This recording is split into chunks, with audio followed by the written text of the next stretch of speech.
ચાલો ખેડૂત મિત્રો, આપણે રાજમા વિશે વિડીયો બનાવેલો હતો. આની પહેલા તમને કીધું હતું કે હાર્વેસ્ટિંગનું અમે બતાવશી, તો તમે જુઓ આ એનું હાર્વેસ્ટિંગ ચાલુ થાય છે.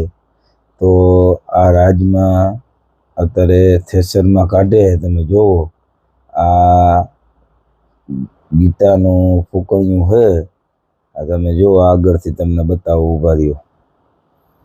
જો આ 4 જણા પાથરા નાખી અને આ રાજમા જુઓ તમે, ટોલી ભરાઈ ગઈ છે.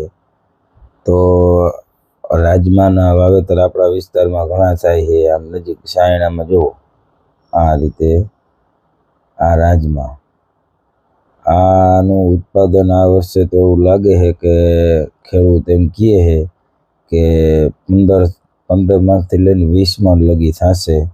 તો તમે જુઓ રાજમાનું, તમે જો આ પાથરા નાખે એ ઓલી બાજુથી બતાવું.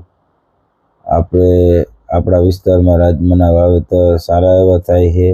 જે આલી બાજુથી પાથરા નાખે. તમે જુઓ, હવે તમે જુઓ કાળા ગાજર તમને બતાવું. આપણે આલી બાજુ હજી નથી વાવેતર થતું. જો આ કાળા ગાજર, આપણે તો લાલ ગાજર જ આવે છે, પણ આ હવે કાળા ગાજર પણ માર્કેટમાં આવી ગયા. ખેડૂત મિત્રો, તો વિડીયોને લાઈક કરો, શેર કરો